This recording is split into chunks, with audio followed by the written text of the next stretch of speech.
Hi, everybody. This is Jim Cornette, pro wrestling legend, and you're listening to the Book in the Territory Unprofessional Wrestling Podcast.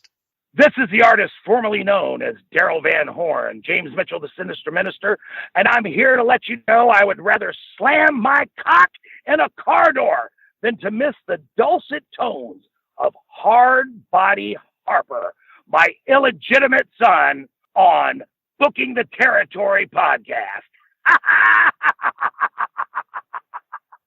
Woo, Messi, this is professional wrestler Jimmy Valiant, the Boogie Woogie Man. Tell my people, my brothers and sisters, don't you dare miss Booking the Territory. Oh, yeah. This is a one-man gang. You're listening to Booking the Territory Pro Wrestling Podcast.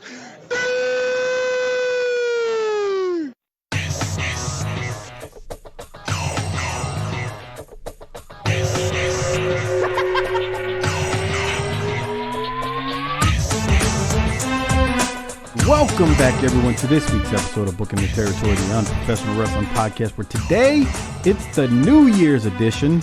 We're almost at New Year's Eve. We are covering WCW Saturday Night on TBS from July 11th of 1992. And if you're listening on YouTube, hit the like button, the thumbs up button, and subscribe to the channel. It makes Harper happy, especially while we're still in the Christmas and holiday spirit of things. We're past Christmas as though the drop of this date, and New Year's Eve is on the horizon. So happy New Year, you degenerates out there listening to this wonderful show. I am sitting here with Doc. Harper is supposed to be joining us, although it may be about 30 minutes or so before you hear the dulcet tones. Doc is not happy with Harper right now, but I'll let him take that heat. How you doing, man? I'm doing great, kind of. Harper's got me in a fussy mood. Here's the thing. Why's he got you in a fussy mood? You got to say that. And you're going to get heat for this because he's a superstar. Why has he got you in a pissy mood? Because it's not that we work around him, because we work around everybody. That's the nature of doing a show. That's the nature of being adults and trying to pull off a mud show podcast. Right. Is that it is 2 nights before Thanksgiving, and we're doing this now to accommodate you. We constantly accommodate my youth sports chauffeur schedule, and Harper has a job where he has to work late a lot of times. So it's not the fact that we have to accommodate him. More than happy to do what we need to do to accommodate anyone and all 3 of us. It's that Harper will not respond with just the simplest, like, hey, I got this message. Hey, I understand what y'all are saying. I'm on board. He just goes radio silent until you get some meme about taking mushrooms and eating ass or something. And it's just bizarre. That's the thing. He won't, he goes radio silent on the time, but he'll send you a meme or multiple memes of random shit. You're like, bruh, can you respond to the message about tonight? Because, hey, we're working, like you said, we're working around things, man. Like, I got a lot going on. Like, you have a lot going on, and I've been there in the past, and he does too. Not as much as us. But he has a life, and we try to respect that. We try to give everybody their equal opportunity to, live in this world. Now, it will have already happened, and we're 2 holidays past. But I'm making a point here. Are you hosting this year the Thanksgiving meal? I mean, I don't know. I'm trying to figure out if you have more people over than me, because you have your parents. And LaWanda and her husband, and maybe a niece, but she's depends on how COVID turns out. We might end up having close to the same amount. Okay. It's close because I got a brother-in-law. Here's my point about this, because nobody out there listens caring who shows up here. Yeah, no shit. But my point is, and I know that if Cowboys play today, what time? Cowboys play at 3:35. 3:30. Time they've been playing for the last 40 years. A very, very inflated 10.5 point favorites, which I think we might actually cover. Okay. But here's the thing.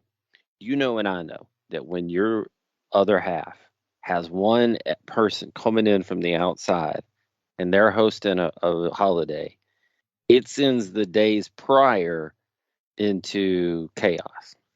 Oh, yeah. Yeah. So we're working around New Year's, that. Christmas, Thanksgiving, yeah, all that. Can you go move this? Can you get the card table out of the shed? Can you sweep the garage? Can you restain the backside of the fence in case somebody goes over there and looks at it? You know what I'm saying? So here's my question for you. If we did celebrity BTT wife swap, I'm pretty sure that you and I could be put in any position and survive the time period. Yeah. Because we just know how to just head down and keep moving, right? Pretty much. Yeah. And it can't, it's bullshit, but it's at least it's new bullshit, you know? I'll see what this bullshit's like for a week. And if you're with Harper's girl, she's gone at the bar a lot of times. So you just, you're just sitting there playing Xbox. You're living Harper's life. Oh, God, that must be nice, huh? Putting on cargo shorts and cleaning your gun. Now, how long would That's Harper... a joke for anybody who doesn't realize it. But proceed. Now, if you're Harper, how long does he last in either one of our households before he's just ready to go find the nearest Burger King? Depends. See, football. I feel like yours would have been worse 7-8 years ago. I don't know. I think as long as the football is entertaining and whatnot, I think he survives. I'm not talking about for Thanksgiving. I'm talking about a week of life. Oh no, he can't. Nah, I don't think he could do it. Okay, that's what I was thinking. Is that he would struggle maybe. he would struggle to cover just the simplest of bases. Yeah, no doubt. Okay. Well, this is the final show of 2023. Another calendar year we've taken down. That's nobody can slay a year like us. Yeah, I mean, if you remember, after the first 6 months of this show, you were like, "Man, I don't know if we can keep doing this." Oh yeah, man, it was rough. It was real rough. You get 6 months in and you're less than 100 downloads in one episode for that week. You're like, man, I don't know. And you can keep plugging along. That's the thing. Like, that's the thing I tell people. Cause folks say, oh man, how do you do it? How do you get an audience? You do it. Just keep doing shows. Like there's no magic solution. Everybody's like, yeah, but Cornette had you on his show. Well, what you're missing there was a year and a half of shows before that ever happened. Maybe a little longer, a year and 9 months or so. And we weren't very good. Actually, it was close to 2 years when I think about it. So almost 2 years in, I believe. So that's 100 weeks of shows almost before it happens on Cornette. So, and we didn't know what we were doing. It took longer. It was more prep. It was just, ugh. Yeah, it was the early years were disgusting in many ways, trying to cover the events of the early stuff. We started at the bottom. Now we're here. We started at the bottom. Now we're here. 2024 is going to be our year. New year, new us, right? Well, I don't know about new us. That seems a little, impossible at this point. We're kind of set in our ways. Thought you were about to say that sounds a little bit too broad logicus. Oh, no. Yeah. I don't want to get canceled. So I have as we're kind of, running the ball a little bit, getting the clock moving, kind of starting to stretch our legs here. to get ready for the Superstars appearance on the show. I have a question for you. We've been doing these little discussion questions recently, little conversations at the beginning, gentlemen, scholarly conversations. I got one for you. What is your personal favorite calendar year of wrestling? God, that's too hard to do. That's just, 1984, Mid-South.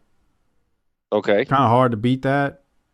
But that is, I hate that question sometimes, or I hate having a discussion about it, because then it's kind of hard to then. Well, it was either talk about this, or we were going to do a 2023 year in review show where we went through each week and talked about what we liked about ourselves. No. Here's the thing that's hard about it is because then you also have to, when I say that, God, that means I'm like dismissing like 1983 World Class when the Freebirds and Von Erichs pop off real good after the Cage Door Christmas of the 82, because you get the good stuff. You get that Christmas, you get the entire year of 83, and it even bleeds over in 84. And then you got to also think about, man, you get Crockett just freaking just riding on the edge of a lightning bolt, baby, going on in 1986. Stuff we've covered. It's so hard.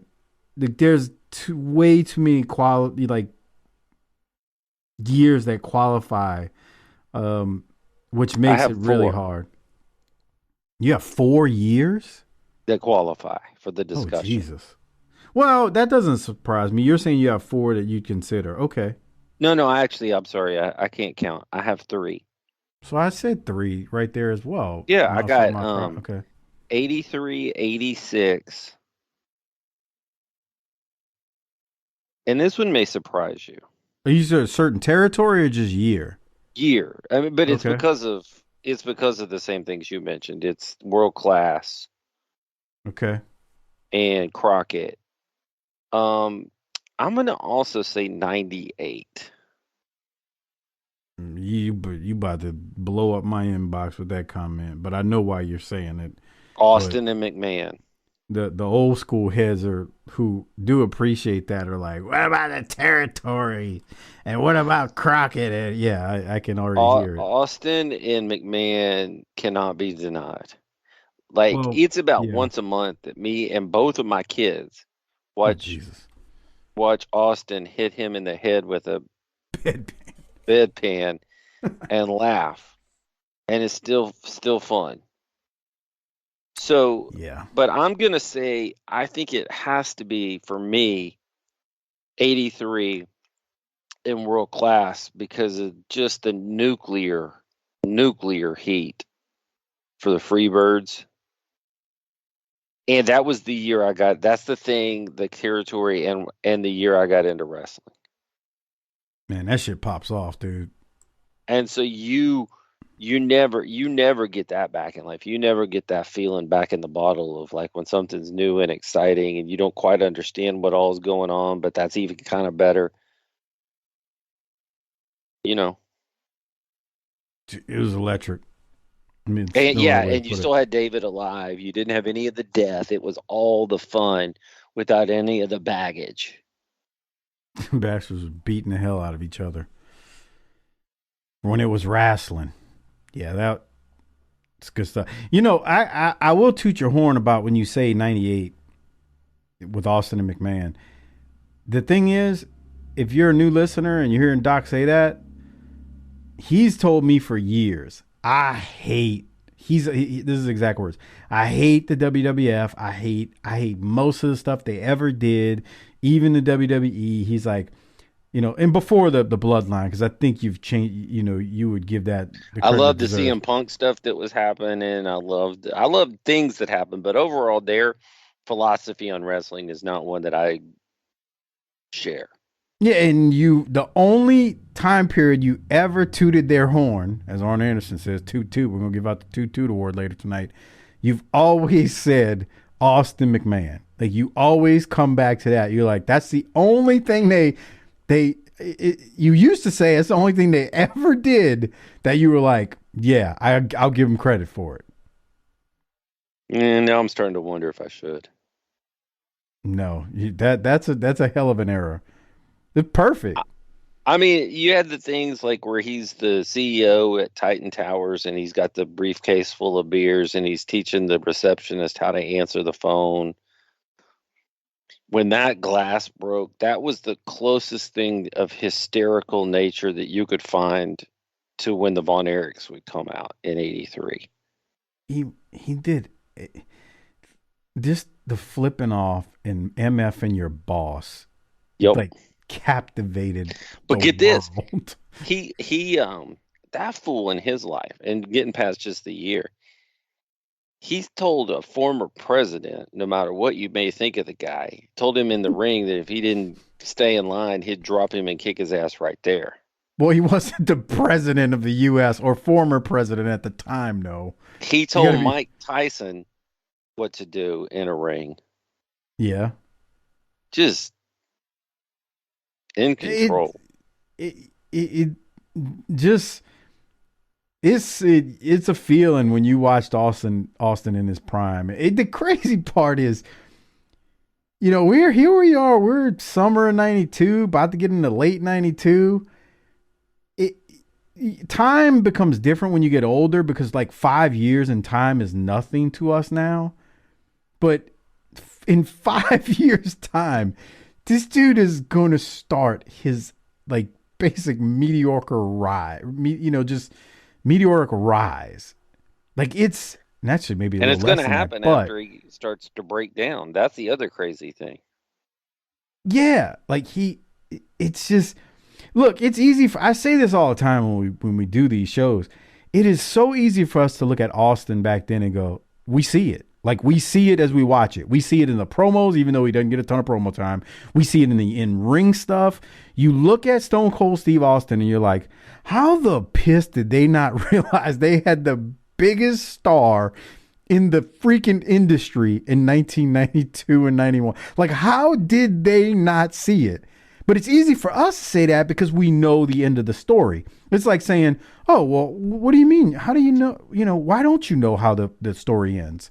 Like, it's easy for us to say that right now today because we know how the story ends. But I can't help but continue to say it because it's like, I don't know, Doc, you can see it. Tell me you can see it like me every single week. You can. He pops off the screen, bruh. It doesn't pop off the screen like Stone Cold did. Don't get me wrong. But you can just see the makings of greatness there. And they fired him. He got fired. They didn't just be like, yeah, we're not re-signing, just contract lapse or whatever. It's like, here's your walking papers. And then he goes to ECW, like, Paul Lee, hey, you want to come in? And Austin's like, well, I'm injured. I can't really work. He's like, well, I think I heard Paul Lee say before, well, I got a TV show and we can give you a microphone. So like, for whatever you think of Paul Lee, because I think he's a freaking, con man in many ways. But for whatever you think of Paul Heyman, Paul Lee Dangerously, like he knew. Who doesn't like Paul Lee? I'm saying, like, look, Paul Lee's a con man. Of course. Okay, so that's what I mean by that. Most of the people in the wrestling business that we appreciate could be classified in that same area. I guess there are levels to it too. But the point being, like, Paul knew he can't wrestle.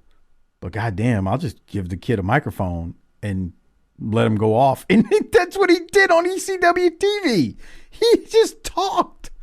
Like, I remember seeing those back then. I was like, what is he doing? And then I started to like get with it. I was like, oh, this is entertaining. And it's like people, Doc, you hear people say with the ECW stuff with him, it's like, oh, it's the first inkling of Stone Cold. I don't know if I believe that now. I don't believe that.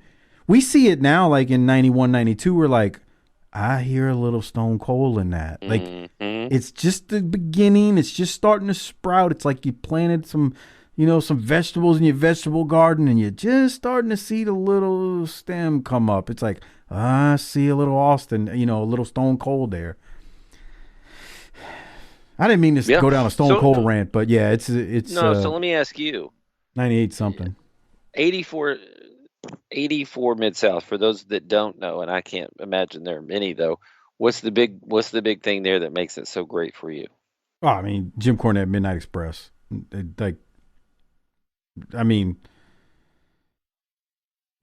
Corny's promos. It's like you don't realize how young he is at the time. You're like, he's just a kid. And he's out there cutting promos and just verbally assassinating, just slaying people. I mean, just silver tooth tongue. Just silver tongue, just slashing people. And of course you got the Midnight Express. You got Bobby and Dennis Condrey, Rock and Roll Express. Obviously Junkyard Dog is still there at the time. Deep bench, deep roster. Oh yeah, very, very deep. And that's the talent trade happened in late '83 with Memphis. Right. So you go into '84 and you just loaded with talent. I mean, you just loaded with talent is the best way to put it. And that's one of those things though that when you get those old promotions to start clicking like that, with whether it was Mid-South, World Class, or even Crockett, it's that you have the main event is special. The storytelling, the matches, whatever, but then you've got the upper mid card or the semi mains that are also clicking as well. So like in World Class, you start to get Jimmy Garvin and Iceman and Chris Adams and Gino underneath all that, and they're rolling. Or you get the stuff in Crockett that's the Horsemen underneath Flair and all of that going. Or Mid-South, the secondary feuds. And when it all starts clicking together, oof, it's a thing. Iceman, Garvin, and Adams, they came in all around the same time. Like, yeah, I don't know if people realize how close that's like having that draft in sports and you hit on some guys that you weren't supposed to, and now you jumped a year or two in your process.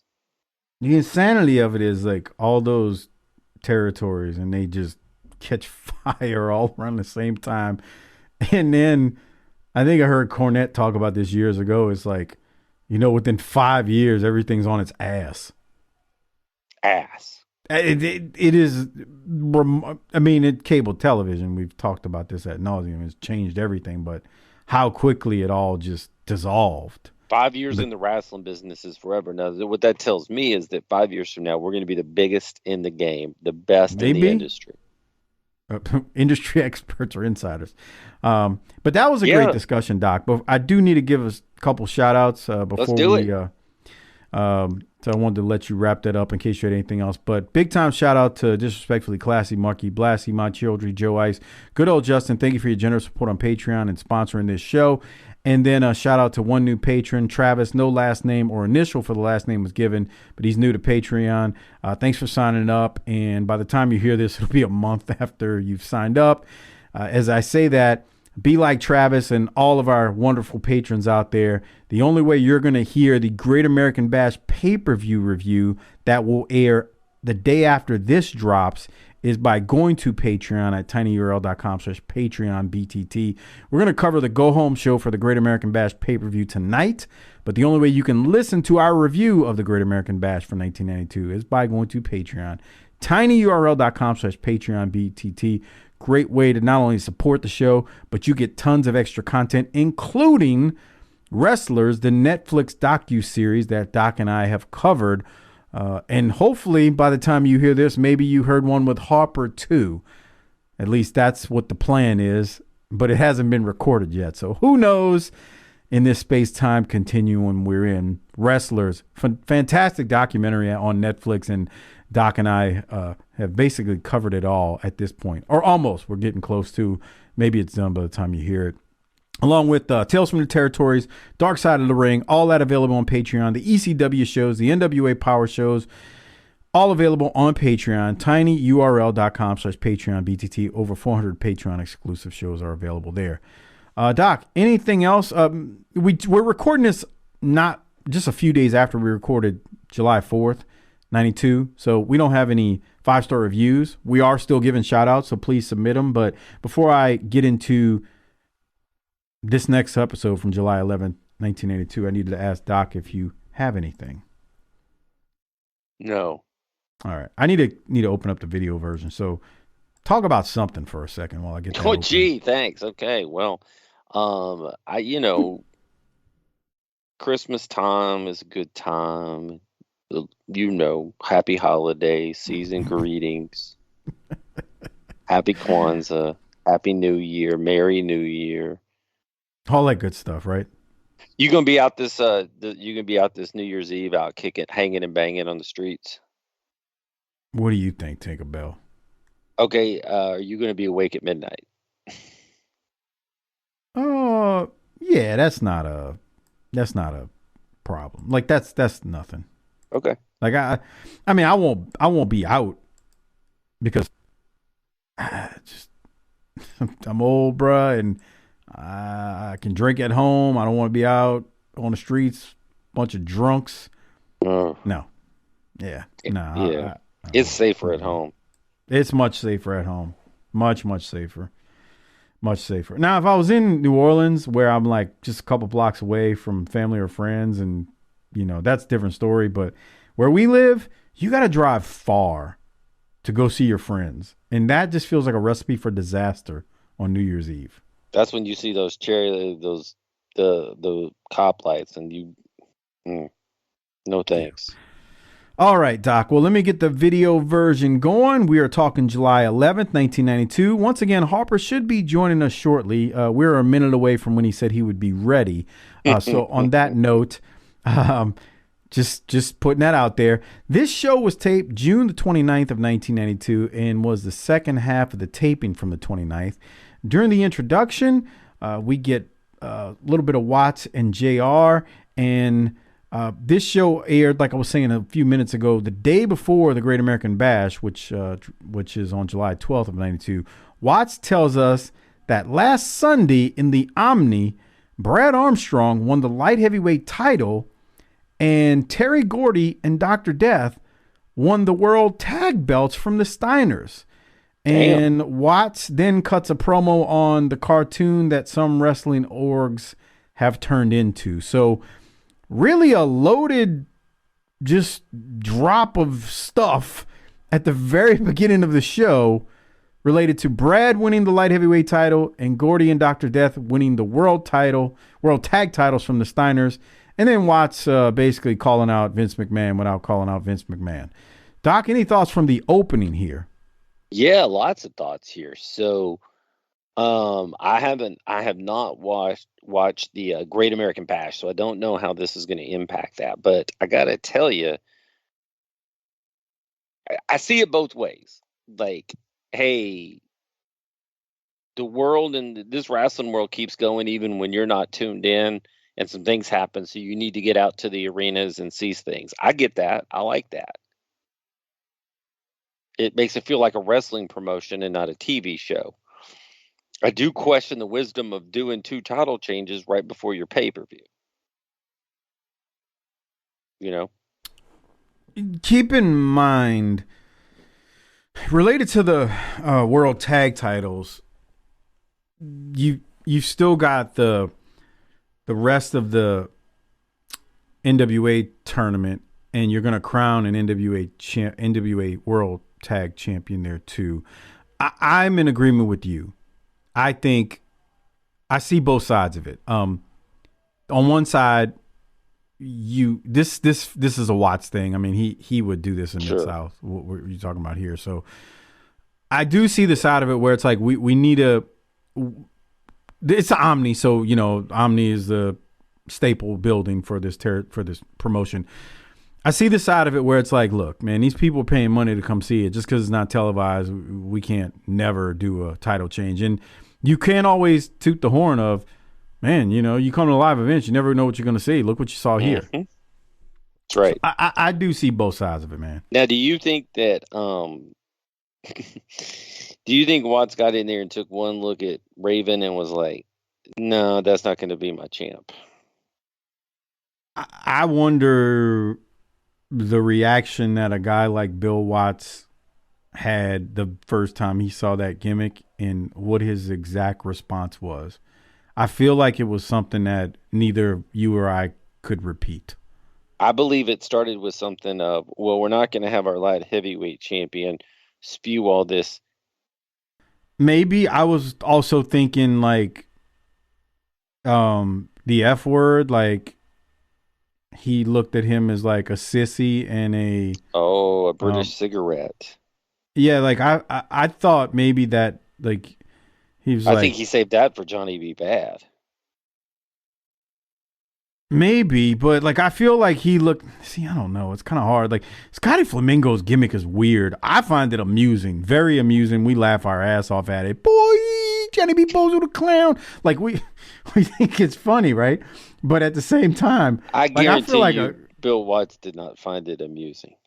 Right. I can imagine like Watts is like, what is this sissy bleeping bleep? You know, like.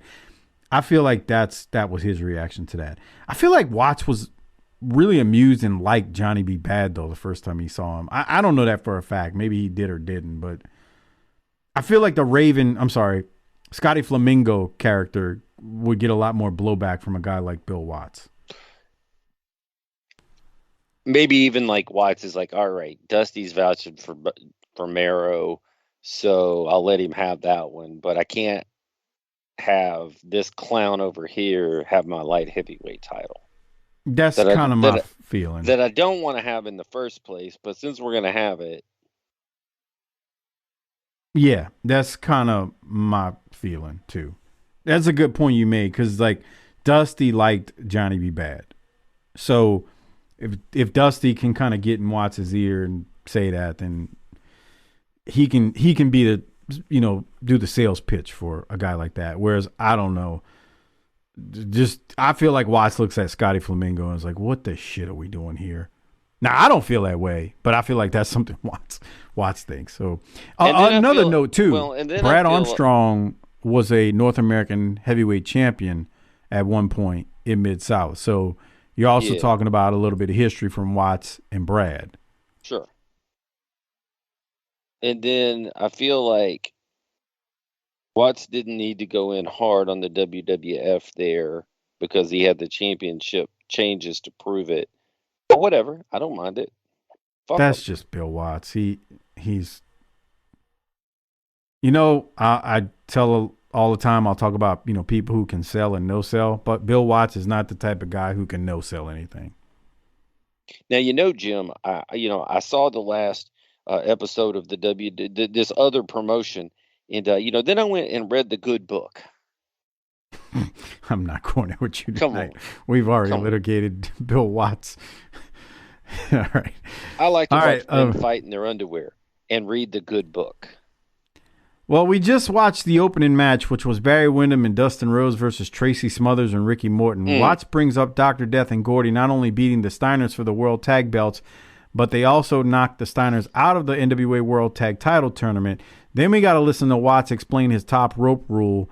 Watts says, and I'm going to go back to this match if you had timestamps from it, but Watts says, you can suplex a guy off the top rope. You can even slam a guy off the top rope, you know, like the Ric Flair type bump. The only part that is a DQ is if you jump off the top rope onto someone. That made it worse. Okay, Bill. Because that is so much more devastating, but it's such a dumb rule. Anyway, thoughts on that or the match that we just watched too? It's wrestling. If I have to think too hard about the rules, then we're doing something too complicated. Boy, you didn't just say what Bobby Blaze always says, but Bobby used to say that. He said this on the show once or twice. You know when Bobby gets in that mood where he's MF and everything, he's like, professional wrestling it's like if two fucking aliens flew down to Earth. And he's like, I see one guy beating the piss out of another guy. I shouldn't have to explain too much to the aliens what the hell they're trying to do here. One guy's just trying to beat the other guy's ass so you can be an alien from another freaking planet and know what's going on. You remember when Bobby went off on a tangent about that one time? Maybe it was just me. Yeah, I haven't seen old Bobby in a while. He texted me last weekend, sent me a message. Okay. It took me forever to respond because the damn text message wouldn't go through. But he texted me. I kept trying to send it. I turned the phone off, turn it back on, turn the phone off. So finally, after, I don't know, an hour of that, I was able to respond to him. But he texted me. He's doing all right. He's doing all right. I had no timestamps from this match, but the one thing I am thinking as I watch Morton and Smothers together is they're probably at this point, hey, Jimmy, when are you going to start running? When are you going to start running, Jimmy? Well, Jimmy's running right now. No. Oh, yeah, we're in 92. Yeah, we're in 92. Smoky Mountain is in motion. Hey, Jimmy, get together something for us. As soon as we get wrapped up here, we're going we got to come over. It's a mess over here. Yeah. Yeah. Well, they're not far off. I mean, both of them. I know. Yeah, they're not far off from Smoky Mountain. Yeah. All right. So Wyndham, go ahead. No, I was just gonna say, if Watts is gonna do what he's doing here, he might as well give JR a night off. Let JR go do something else. So you haven't watched Mid-South week to week. That's Watts on commentary. He will spend all the time, and don't get me wrong, he's good in Mid-South with it because he knows all the storylines, and he's really, really, really good about not only the storylines, telling you what's going on, explaining the technicality of the holes. Like, I'm not gonna crap on Bill Watts when it comes to that. But if you tune into this era and you're like, why is he talking nonstop and why is JR not really saying anything? That's a Bill Watts thing. And he is good at it in Mid-South. So I will not, I've been hard on Watts lately since he came in. I'm not going to kick him in the shins for that. Or kick him in the ankles if you're half pint. Oh, man. All right, let's continue. Wyndham tags Dustin in, and Dustin hits a bulldog, and Wyndham and Rhodes win by pin in that tag match. We then immediately go to commercial comeback. It's Johnny B. Bad versus George South. Doc, any thoughts on Johnny B. Bad versus George South, who it feels like it's been a couple months since we've seen him? Oh, I think it's been a couple of years. Nah, not a couple of years. He was back at one point, just came in, did a little bit of enhancement work, and then was gone right away. Oh, well, yeah, he's right. Did you see Johnny B. Bad? Instead of going underage this time, he went to the fossil yard and gave some old grannies a kiss. We are fascinated by Johnny B. Bad's entrances. Look at that old woman. She got gray hair and everything. Gave her a kiss. Boy, look at she's got kids reaching over her. Jesus. All of a sudden, it got wet down there for the first time since Stop it. I thought you were going to say wet down there since Lincoln. That would have really been old. That's right. Impossible. I know. That's what would make it a joke. You idiot. All right. Let's continue. What do you have? Johnny B. Bad versus George South. Nothing really. I mean, it was fairly quick. These are quick matches tonight, I think. Yeah, we're moving through things rather quickly. So, by the way, it's basically 11 minutes after when Harper said we'd be getting started. There you go. Johnny B. Bad with a left hook, and he wins by pin, defeating George South. No surprise. I mean, it is what it is, right? So we continue, Doc, after that rather quick match, and we go to video. I want to toot their horn here because Watts did tell us what happened in the intro, but we're going to go to some video footage of not only the light heavyweight title, but also the tag titles changing hands. So the first thing we go to is videotape footage of Brad Armstrong versus Scotty Flamingo for the light heavyweight title. This took place on July 5th, 1992. So if you remember, this episode was taped June 29th. This took place on July 5th. I believe they were even pushing this on the last show. So it's a one camera shot from the floor. So it's not like we're getting, is that Harper? No, that is you. sending a message. It's one shot from the floor, and it's just the last minute or so of the match, Doc. Brad is going to block a suplex and counter it, and he hits the Russian leg sweep, and Brad ends up pinning Scotty Flamingo and wins the light heavyweight title. Like I said, only about a minute of it we get to see. Did you have any thoughts from the short clip that we got to see? Which, by the way, I was thankful they did air this. Absolutely, because this is what, you get to see what happened. And it's presented in a different way. It's a different way of looking at it. It's dark in the crowd. I love it. You can't see all those empty seats at the Omni. I should have looked to see how many people were there. I didn't look beforehand. And my other note was this. For all the shit that Brad Armstrong's been through in the last 2 years, Candyman. I'm happy for it. Get that man a title. Yeah.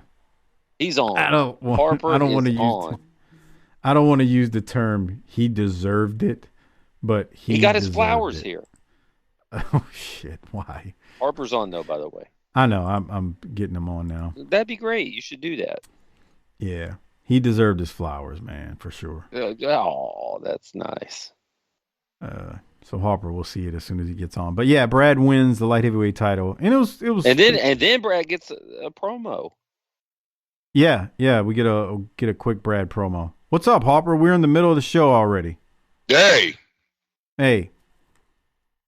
We were just reviewing. Bill Watts at the beginning of the show broke down that Brad Armstrong won the light heavyweight title from Scotty Flamingo, and we were just watching Brad win a title in WCW. You damn right. About damn time, huh? Yeah. The Candyman. So, just to give you some perspective too, so we're not going to record for a couple of weeks. Jesus. But the next time we record, this is the actual go-home show for the Great American Bash 1992. So that's just to give you some perspective. But the next time we record, you'll do the Great American Bash with us. So it's not like we're going to do it on a day where you can't make it. God damn. Yeah. Why? Because I'm going to be out of pocket with my wife's surgery coming up. And we recorded a bunch of stuff because I don't know when Pop's going to kick the bucket, if we're being real. Damn, dude. Is that bad? Well, I mean, he's got cancer, and it ain't ain't good, How old is he?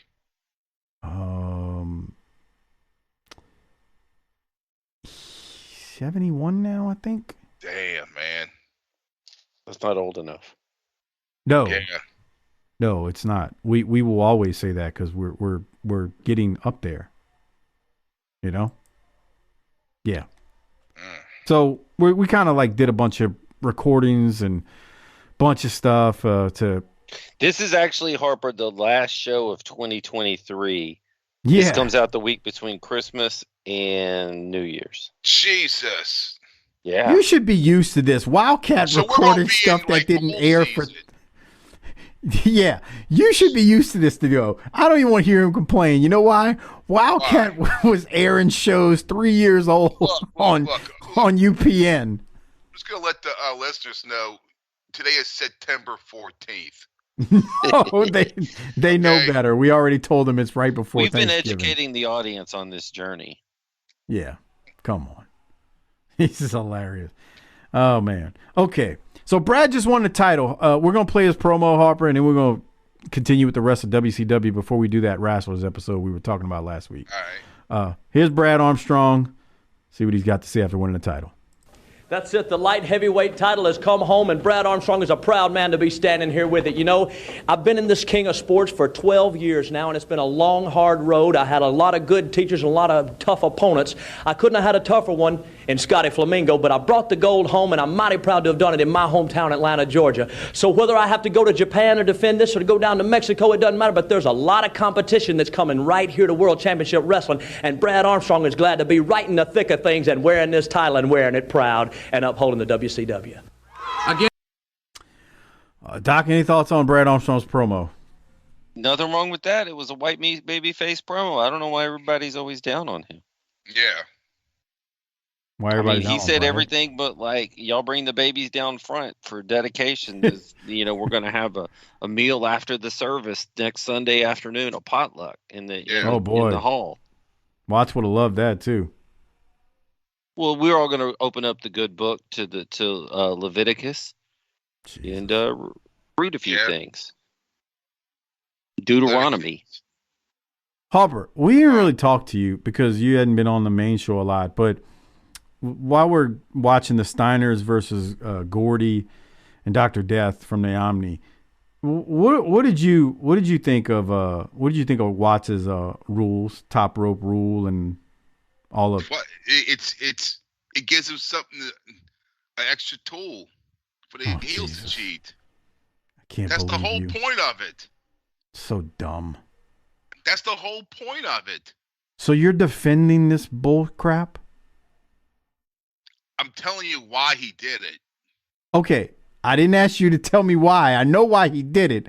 Are you defending it? Do you think it was a good idea? I don't mind it, but the problem is, by this time, the audience has been programmed that like everyone does shit for the top ropes, though. Now, if it was maybe 30 years ago, but now, I mean, everyone's seen people jump from the fucking top rope now. So, and Cactus is still working around it by doing cannonballs. And so, like, on the outside. Are the Steiners going to be able to do that finisher for the top rope? If the ref's back is turned. Yeah. They can. It's not coming off the top rope to do it. You can do moves from the top rope. No, see, that's where it gets confusing. Wait, because we just heard him at the beginning. This is like attempt number 2 or 3 of Watts trying to describe the top rope rule. He says in the intro or the first match when he's on commentary, so you can suplex a guy off the top rope. So like Barry Windham's move, you could do. You can even slam a guy. Bullshit. Let me finish. All or none. You can even slam a guy off the top rope. So like Ric Flair's move, remember when Flair used, the bump he takes off the top? Right. The only part, his exact quote was, the only part that is a DQ is if you jump off the top rope onto someone. This is why I don't defend it. It is stupid. He can't even figure out his own hypocrisy with the top rope rule. So what if you jump off the top rope with like a double axe handle? You're making my point. You're making my point. Because here's the problem when you say no top rope, but then you give all these goddamn qualifiers. That's bullshit. At what point do you go, what if? No, we don't need no what if. That's too complicated. Too many goddamn rules. Well, what if the ball was moving before the knee came down, but he still had possession? No. It's like when Steve Harvey and Kings of Comedy was like, I don't do rap concerts. And he's like, you want to know why? Too many goddamn instructions. Wave your hands in the air. Do this. Scream. Somebody say, oh, yeah. No, motherfucker, I'm paying $55.50 for this ticket. You scream. Too many goddamn rules. Too many goddamn rules. Like, if it's going to be off the top rope and it's illegal, it's off the top rope and illegal. Don't come up with, well, you can suplex the guy and you can even slam a guy off the top. The only part that's a DQ is if you jump off the top rope onto someone. Because, see, then you're going to have somebody say like you, well, if you do a double axe handle, you're not jumping onto someone. You're just kind of hitting somebody. No, it's too many goddamn rules. It don't make no sense. I don't like the patent being fucking taken away. I think that's kind of dumb. I don't care about that. Thick as fucking molasses. I mean, it's fucking thick as fucking paper, but it's still better than fucking landing on a fucking concrete floor. We didn't have mats when I was on the indie, so I'm fine with that. You fucking tough guy, you fucking dork. Well, I can't help it if I'm talking to you. I mean, I don't know what you want to say. Is that what's holding up this Flamingo match and Wildcat? Is that y'all can't come to terms on the contracts because you want no mats on the floor and Luke is trying to tell you that it's 2024 now and you can't do that shit. Did you listen to when he was on the show, Harper? He's still begging me to have a match. I'm like, dude, I'm not doing it, man. He's like, well, we could do this. I'm like, bruh, Devin, you're ribbing me at this point, okay? No, I'm being dead serious. Just challenge him to a spelling bee. Kick his ass in that real good. I don't know. I can spell pretty good, man. That shit might take all night. He's from Chalmette. Trust me, I have the leg up. All right, let's continue. So we go to videotape footage of Steve Williams and Terry Gordy versus the Steiners winning the WCW World Tag Titles. Look at this. I had that timestamp, and I wanted to mention it as he did it. Look, first off, Rick Steiner makes the hot tag to Scott. Scott comes in, and he just starts tossing Terry Gordy, who's a big man. Look at that drop kick. Here's the toss. Overhead, belly to belly. Look at that. He tosses this huge man. Clocks. You've been great, man. Yeah, he's in good shape. You can't really good. And you can't tell here because the lighting is dark, but he's in great shape right here. I mean, Doc and I said he's trim, but he's like doesn't have a lot of baby fat. He is in excellent shape. So, Doc, did you have anything from this? Man, my notes were that Gordy was bumping his ass off in this match. Yeah, for real. And that Watts called it a suplex at one point on commentary.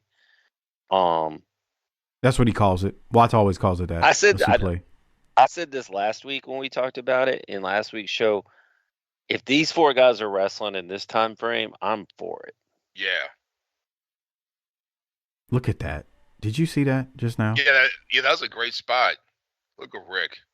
So it was like a white Mike Tyson. Scott Steiner hits the finish is Scott Steiner hits the Frankensteiner on Gordy, who takes it great. Just shoot right over. Man.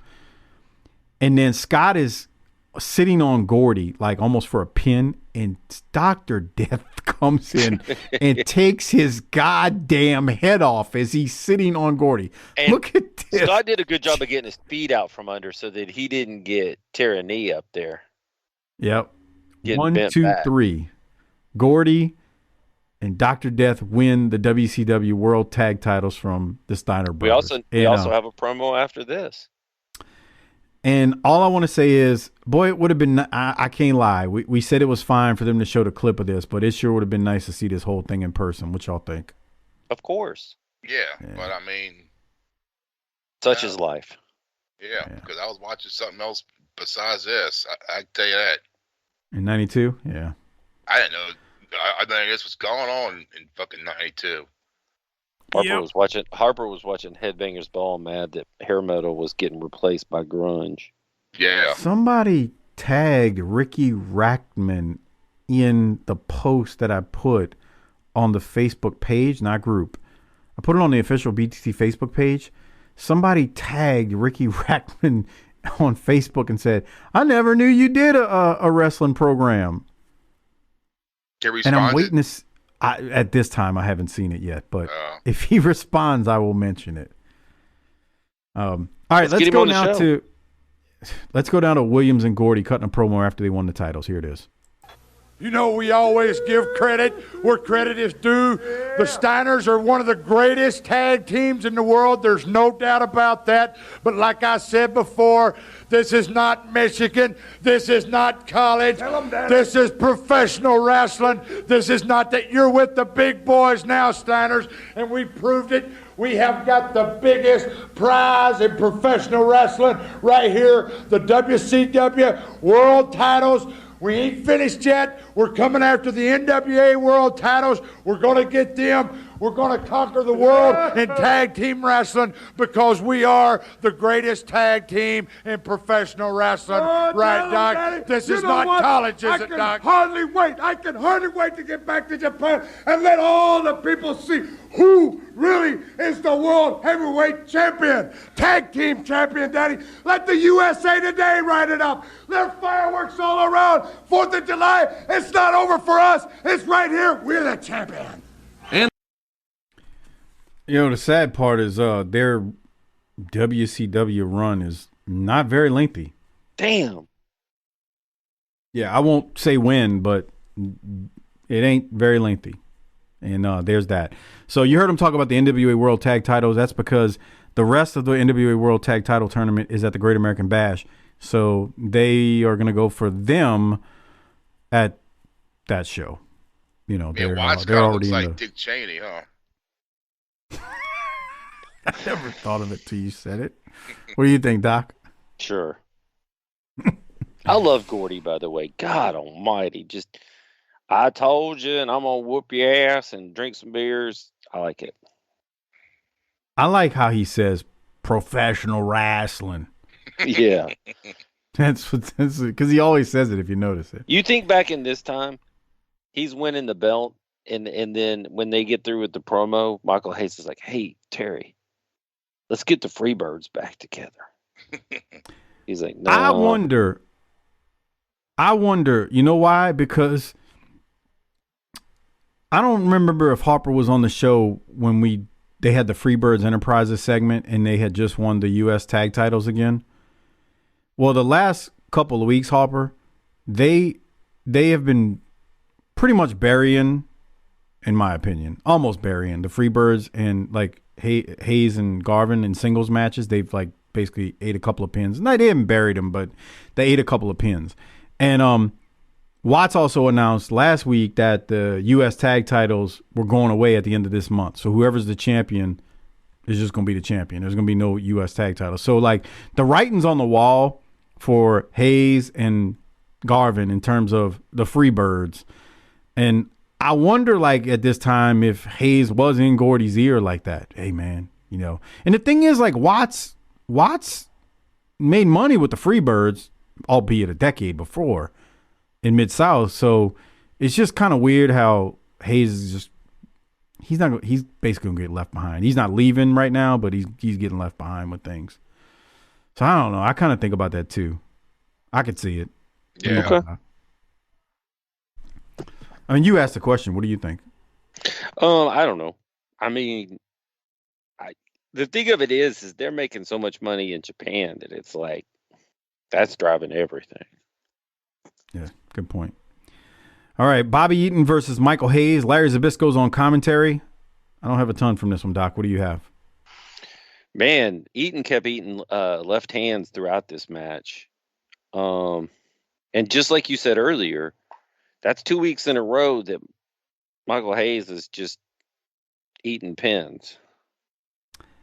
He's not getting buried because, like, this is like an 8-minute match, so I don't want to give that impression. So he's not getting buried, but the thing is that makes it weird is they just became U.S. tag champs, and then the announcement came right after that, hey, the U.S. titles are going away, and now they are doing all these singles matches, and they're losing. And there's no shame in losing to Bobby Eaton in like a 9-minute TV match, you know, but at the end of the day, you're about to no longer be a champion and you're losing. There's that right hand. And Hayes threw that Bobby Soul.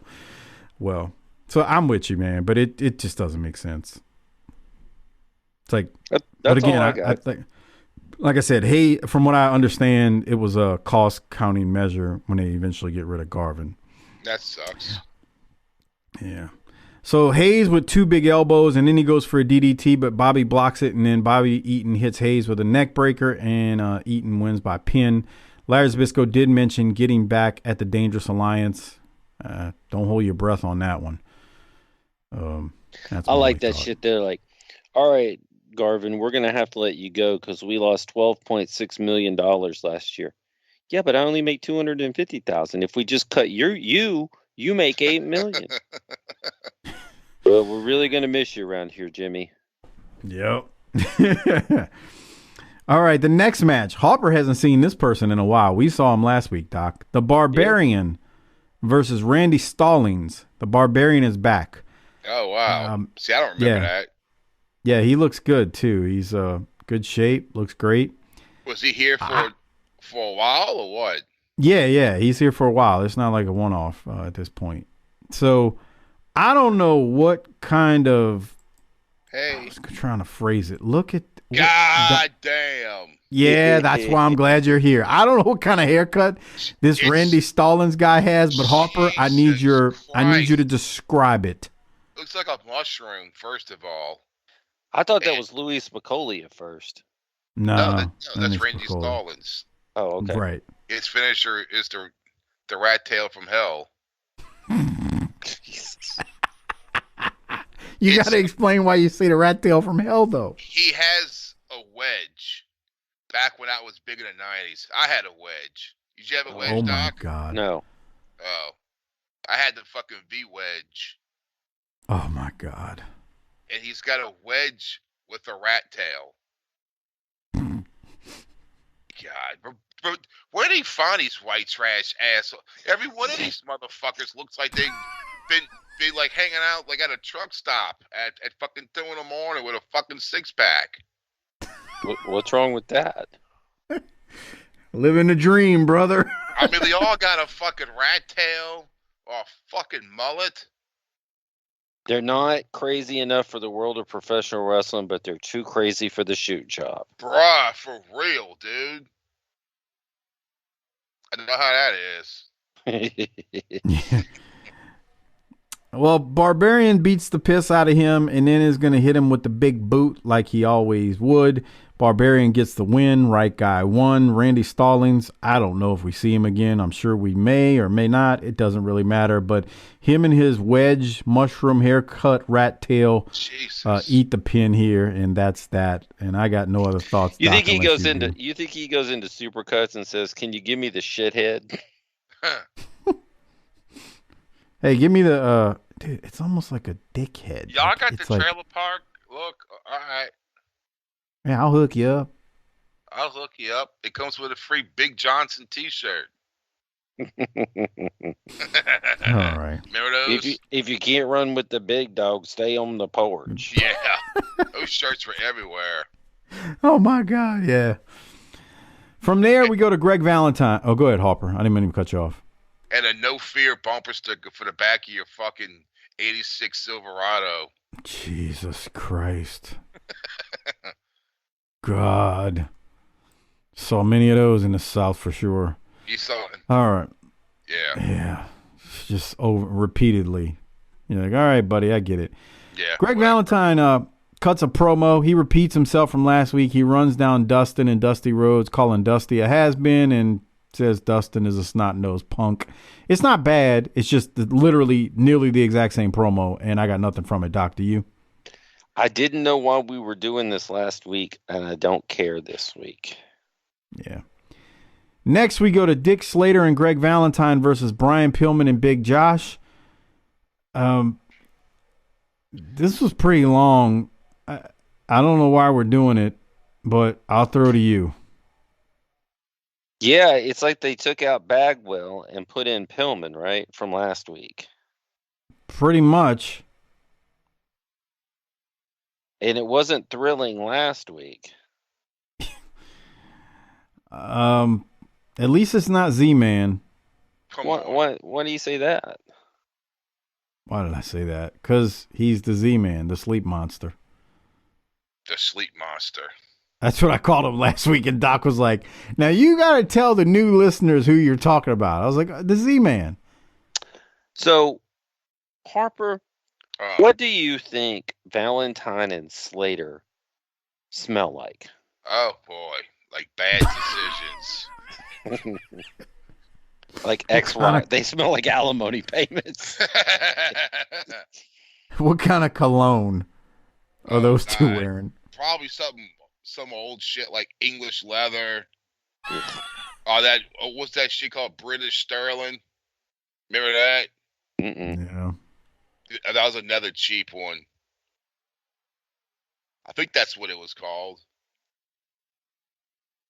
I just remember like walking into back when we had K&B like drugstores in New Orleans. I guess CVS bought them too, or Rite Aid bought them, and then maybe CVS bought Rite Aid. I don't know. Anyway, I remember walking in there and seeing that shit on the shelf. I was like, man, this is cheap. They still is at K&B. Which one? Like Brute or one of the other ones you named. Maybe I'm misremembering it. I thought they had that in there. I'm like, this is they probably did. Stuff. Yeah. British Sterling, bro. Come on. Yeah. Yeah, come on. Well, Slater and Valentine win. Doc, you got any notes from this one? Valentine won with an elbow. Yeah, he drops an elbow. I mean, it happens. Okay. The next match, remember, we got this tag tournament still happening for the Bash. So Koloff and Steamboat are a tag team. So we got Nikita Koloff and Ricky Steamboat versus a gentleman by the name of Boomer Lynch and John Peterson. Now, Boomer Lynch, if you're a Mid-South fan, is Tom Lentz. That might not mean anything to you two, but anybody out there listening, they'll know who I'm talking about. He's trying to call us stupid, Harper. That's nice. I'm not Lance. I have feelings. Actually, Lance has feelings just like you do. Yeah. You know, that's 1982 when SMU went undefeated. They had one tie because, you know, that's how it was back then. Hey, in real time, in the real world, Lance needs to be upset. They need to get in the top 25 with that record they're throwing down. What are they at? They're on a roll. I think they're 10-2 or some shit. Oh, fuck. Yeah. Oh, fuck. They should be, yeah. They're rolling. I mean, if not for Tulane and UTSA, I believe. If not for them, like, just basically running through the conference, SMU would be in a conference title game. Yeah. In their last year in the American. Where are they going? Doc, SMU is going. Isn't they going to the ACC? Where are they going next year? Fuck, I don't know. I don't care. ACC? Yeah. I can't keep track. Harper, legitimately, I can't keep track of it all of who's going where. The Atlantic Coast Conference. Yeah, Look it up. SMU's on the east side of the metro. They're on the east side of the metroplex.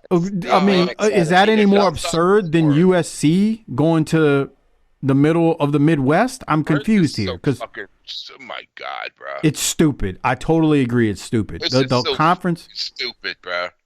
It's very dumb. SMU needs to replace either Texas or Oklahoma in the fucking Big 10 or the Big 12. Maybe the Big 12 they're going to. UH and SMU needs to replace Texas and Oklahoma. Fuck that. Let's put back the Southwest Conference and get that oil money running. You know what I'm saying? Boy, you ain't kidding. I'd love to see that. Everybody's wearing cowboy hats and JR Ewing shit. That'll be fucking badass, huh? Just fucking Earl Campbell walk by. On his walker. We get a couple of Von Erichs back from the dead. We're going to fucking resurrect this place. That's right, damn it. Dude, those would have... Or if you could take... If you could take, like, the playoff system now, but have all those old conferences the way they were back then... Somebody would get knifed each and every Saturday. I looked it up just now. Yes, SMU. I thought it was they are going to the ACC next year. Jesus Christ! It's Harper. It is. I remember at one point at the beginning of this football season, I kept like seeing like reports, and I go to ESPN.com, and I'm like, I can't keep track of it all, and none of it makes sense. None of it makes sense. It means nothing. Because I think Cal and Stanford are even going to the ACC. No, that's wrong. That's wrong. Is going to be gone. That's what I'm saying. You're saying it don't make sense. None of it makes sense. It's all dumb. So I don't know what the fuck's going to happen. See, I wouldn't be surprised if they joined the fucking Mountain West, and the Mountain West becomes a Power 5 conference. It's all dumb. None of it makes sense. All right, Doc, any thoughts from Steamboat and Koloff here? I don't really have anything. They're going to win, obviously. Boomer Lynch was he had a nice little look he was throwing down. Other than that, I didn't have much. Yeah, he's actually, like I said, he's not bad. Look, Bill Watts wouldn't book him in Mid-South if he was terrible. So, actually, I shouldn't say that. There were a handful of enhancement talents that sucked, but that's that. All right, so Koloff and Steamboat win. From there, we do get a bit of a recap of the NWA World Tag Title Tournament and the teams that are left that will be competing at the Great American Bash, where you can only hear us review at tinyurl.com/PatreonBTT. Watts and JR then talk about Sting taking on Vader at the Great American Bash pay-per-view for the world title. And Watts says this is the premier world title match of the year. And he is very excited as they run through that. And Doc, I got a feeling it's going to be a good night for you when Vader battles Sting at the Great American Bash pay-per-view. I can't wait for it. Unleash the power. We then go to Jesse Ventura and Eric Bischoff, who preview the match between Vader and Sting. And Jesse predicts that Vader will win because he has a size advantage. Bischoff then throws to footage of Vader. They come back to Jesse and Bischoff, and Jesse says Vader has speed, and he also has Harley Race in his corner. And then we see several clips of Sting defeating Flair for the title at the Great American Bash in 1990, and Sting beating Luger at Super Brawl 2 just a few months ago. And then more footage of Sting and Vader when Vader attacked Sting and hurt his ribs. And, yeah, that was that. Any thoughts on all of... Jesus, those replays went on for freaking ever. Forever. Harper, have you seen the Super Invader yet? You've missed several several shows. shows. Pay-per-view. That's right. And Well, that's the only time I saw him. That slow match. I'm going to play this promo. It's not long, Doc, from Harley. You all right with that? Oh, I guess. Here it is. Race. Less than 24 hours away from the showdown, the rematch everyone's waited on, Big Van Vader and Sting.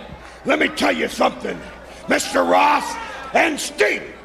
The myth of Sting is coming to an end in less than 24 hours. Van Vader is going to be the world's champion. He already, in the minds of most people, is. But he will have the go in less than 24 hours. And I'll tell you, Sting, that your days in wrestling are only 24 hours long. That's one day. You're going to end your career when you step in the ring in the Bash with Big Van Vader. He's coming after everything you possess. He owns you, Sting, and you know it. He is going to be world's heavyweight champion, whether anybody in the WCW likes it or not. And that goes emphatically for myself. I've been there, I'm taking him there, and he will be, in less than 24 hours from this moment, world champion. I don't know. I wanted to play it because I feel like he was doing a really good job of selling the pay-per-view that airs tomorrow night that we're going to review. So I thought it was good. Doc, your thoughts? It was all right. Excuse me. Harper, what did you think? Does the Masked Invader say anything? Whatever his name is? No. Although we did have a good time. Doc, do you want to tell Harper what you called him on? Was it last week or week before that? Oh, Ray? He did a Darren bit. He's like, Ray, I'm sorry, Herc. I'm like, you mean a Super Invader?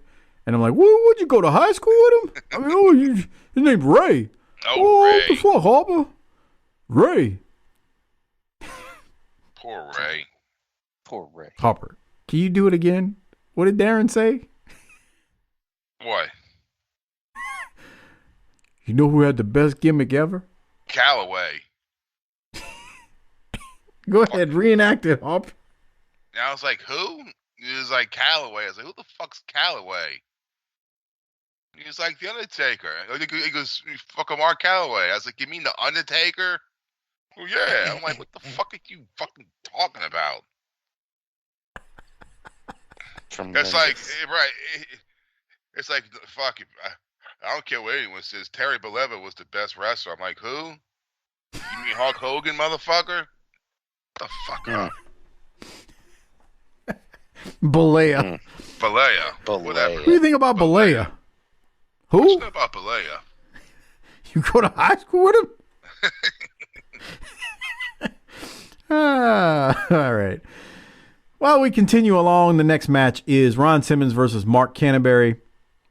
Got a quick one here. Backdrop by Simmons. Then Simmons hits Canterbury with a power slam. Simmons is going to win. Nice drop kick right there as well.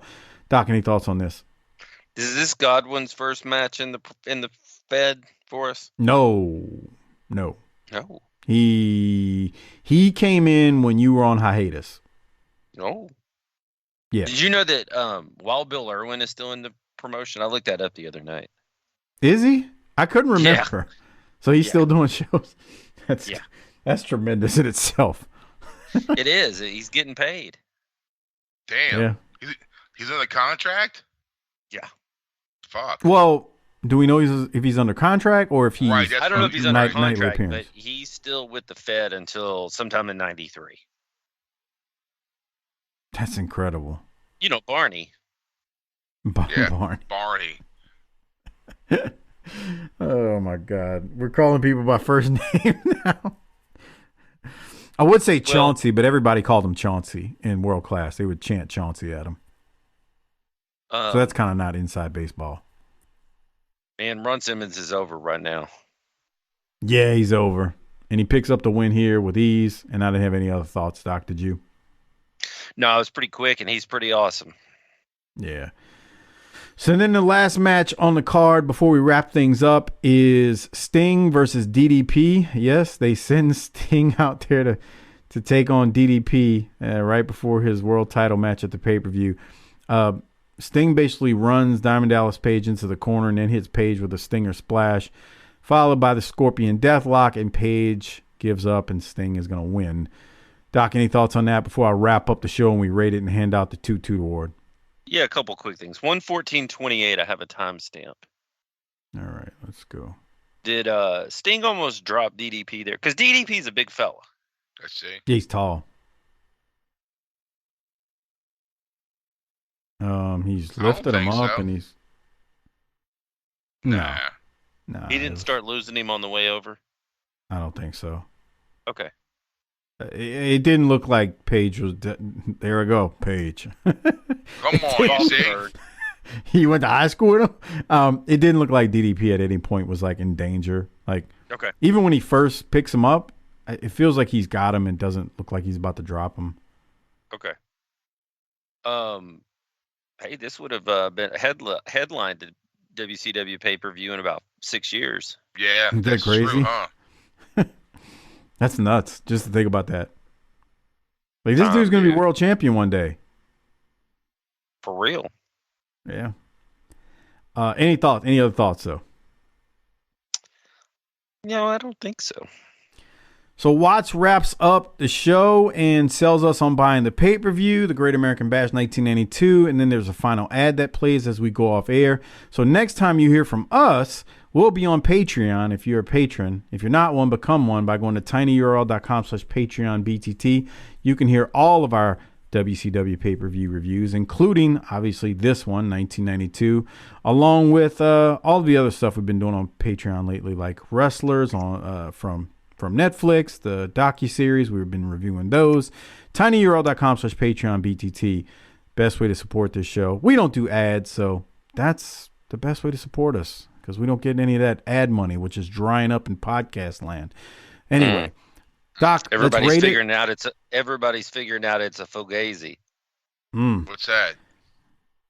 Podcast ads. It's not. It never one. was It's not lucrative. It's not lucrative, and let's be real. All the podcasts both of you have listened to, it's not very lucrative unless you're doing millions and millions of downloads. Right. It's not very lucrative. Right. Yeah, like, you know. But what I was going to say was, I don't want to get in a long discussion, but how many things have you bought that you heard on a podcast ad? Dude, that's what I hate about YouTube. When those ads, who in the fuck is, when that ad pops up, oh, you know, I should buy that. No one, not one fucking person has looked at a YouTube ad and be like, oh, you know what? I should buy that. No one has. Don't discount the saps of the world. I don't know, bro. As soon as I just look at the countdown, 5, 4, 3, 2, skip. I don't care what it is. All right. Well, Doc, let's rate it and hand out a Toot Toot. What are you going to rate it? Not as good as last week. No, it wasn't as good. No.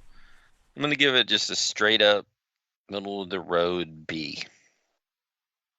I'm gonna give it a B as well. Harper, you were here for part of it. What are you giving it? I give it an A. Because he was only here for part of it. Yeah, I love it. Perfect episode. Toot Toot Award time. Doc, who you giving it to? I know it's going to be the same person or people as I do. Terry Gordy. Yeah. Yeah, can't give it to anybody else. Maybe you could give it to the highlights of the match because it was 4 big bastards just killing each other. But Gordy for sure. Like that promo was excellent, and him taking those bumps in that match was great. Who are you giving it to, Harper? Gordy? I'm gonna give mine to Gordy. Yeah, let's give one to Gordy. All right. On that note, that about wraps things up for this week. We hope you have a happy New Year and you had a good Christmas, or the 25th if you don't celebrate Christmas. But have a happy New Year. Don't do anything stupid. Don't go blow your fingers off shooting fireworks. Don't blow your brains out for sure. Don't do that. Don't do nothing stupid. Just go have a good time. Don't drink and drive. Get an Uber or a Lyft if you're gonna drink. We need all of y'all coming back in one piece, and we need everybody on the road coming back in one piece. So happy New Year, degenerates. And Doc, you got any closing thoughts before we get out of here this week? I think you got it. Yeah. Hope you have a good Thanksgiving. Wait, what? Oh, fuck. That was over a month ago, Harper. That's old news, bro. Yeah, that's old news. All right, well, we're going to get out of here. Harper, hit the tagline. Book it, bitch. Ho, ho, ho.